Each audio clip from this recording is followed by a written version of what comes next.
Imagine standing in a spot where lingering for just one single minute would cost you your life. A place where black fungi feed on deadly radiation and abandoned clothes in dark basements can still kill.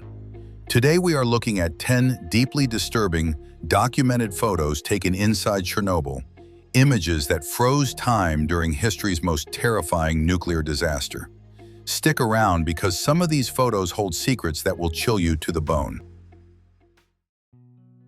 In 1986, right after the disaster, a group of people known as the Liquidators were called in to clean up the radioactive hellscape.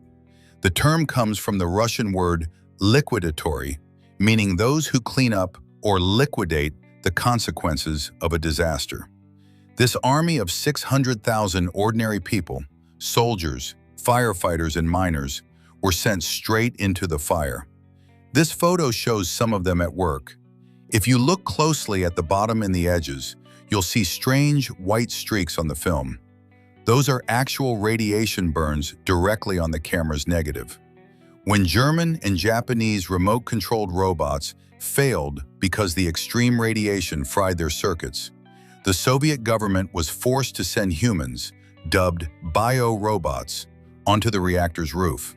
They had exactly 90 seconds to shovel radioactive debris over the edge and run back inside. Many didn't have proper protective gear and had to improvise armor out of leather and lead sheets. They worked in conditions that would instantly destroy a normal immune system, sacrificing their lives to contain one of history's worst nuclear disasters.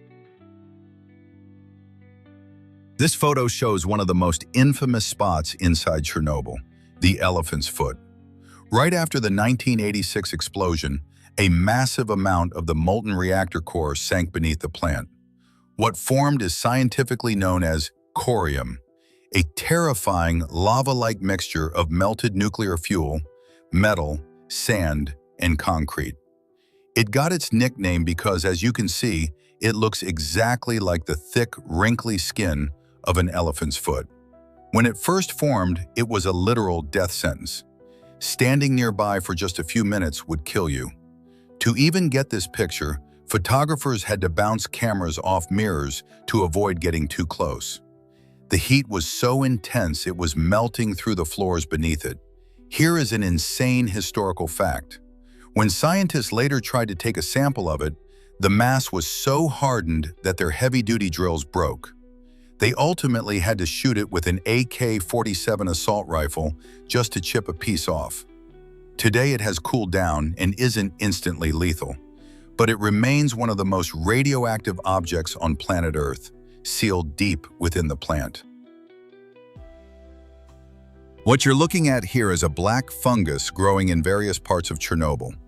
The truly terrifying part? It actually grows toward radiation. Its scientific name is Cladosporium Sphaerospermum, and this photo shows it spreading across the damaged walls of the reactor. This fungus contains melanin, the exact same pigment that darkens human skin in the sun to protect us from UV rays. But here, the fungus uses melanin to eat the deadliest radiation in the world, gamma rays. It is essentially radiotrophic. Just like plants photosynthesize using sunlight, this fungus feeds on nuclear radiation to survive. Experiments show that the more radiation it gets, the faster it grows. In an environment that would instantly kill almost any living thing, this fungus is thriving. Scientists are now studying it as a potential biological shield to protect astronauts from cosmic radiation on long space missions. This is a side-by-side comparison of what eastern tree frogs are supposed to look like versus what they look like now in the exclusion zone. Scientists discovered something incredibly strange in the forests of Chernobyl. Frogs with pitch-black skin. Normally, these frogs are bright green or brownish, but in the highly radioactive zones, many have turned entirely jet black, a condition known as melanism. Just like the fungus, researchers believe these frogs are rapidly evolving to produce extra melanin, creating a biological armor to protect themselves from the lingering nuclear radiation. Some of the most haunting images of abandoned places you'll ever see were taken in the worker city of Pripyat. The amusement park is probably the most famous. It was officially scheduled to open on May 1st for May Day celebrations, just 5 days after the explosion. But the dark reality is much worse than the popular myth that it never opened. On April 27th, the day after the disaster, Soviet officials actually opened the park for a few hours. They did this to distract the citizens and prevent mass panic before the evacuation buses arrived. Children were riding this Ferris wheel and playing on the bumper cars, while an invisible rain of radioactive dust fell on their heads. Today, the wheel stands rusted and motionless, frozen on that exact day. Empty benches, cracked pathways, and weeds have replaced the sounds of playing children. It's impossible not to feel a heavy, somber chill looking at these images. Looking at these frozen, tragic moments in time reminds us of how fragile our world really is. If you're enjoying this deep dive into the dark, unfiltered truths of history, do us a favor, hit that like button and subscribe to the channel. It really helps us bring more of these hidden mysteries to light. And trust me, you will want to pay close attention to what's coming next. If you thought the amusement park was unsettling, wait until you see the next image. Let's step into the darkness of room number 6. Well, it doesn't get much more apocalyptic than this. In one of the schools in Pripyat, there's a room where the entire floor is covered with child-sized gas masks. A famous internet legend claims that communist leaders told people not to wear masks to avoid panic, and that's why they were abandoned here. But the historical reality is completely different. During the Cold War, all Soviet schools were required to keep these masks as standard civil defense equipment in case of an American nuclear or chemical attack. So why are they scattered all over the floor? When the meltdown occurred, the moment the cooling systems failed and the nuclear fuel rods melted like volcanic lava, nobody grabbed these masks to flee. Years after the disaster, looters broke into the abandoned school to extract a tiny amount of silver found inside the mask's filters. They violently ripped the filters out and callously tossed the plastic masks onto the floor. Knowing this truth makes the post-apocalyptic vibe of this room feel even more grim and real. Pripyat Hospital, officially known as Hospital Number 126, was the very first place to receive casualties. In the hours following the explosion, dozens of firefighters, plant workers, and first responders exposed to lethal doses of radiation were rushed here. One of the first firefighters to rush into the blaze was Vasily Ignatenko. The highly radioactive clothing of Vasily and his crew was hastily dumped in the hospital's dark basement that night. Those clothes are still there, and today that basement remains one of the most dangerously contaminated places on the planet.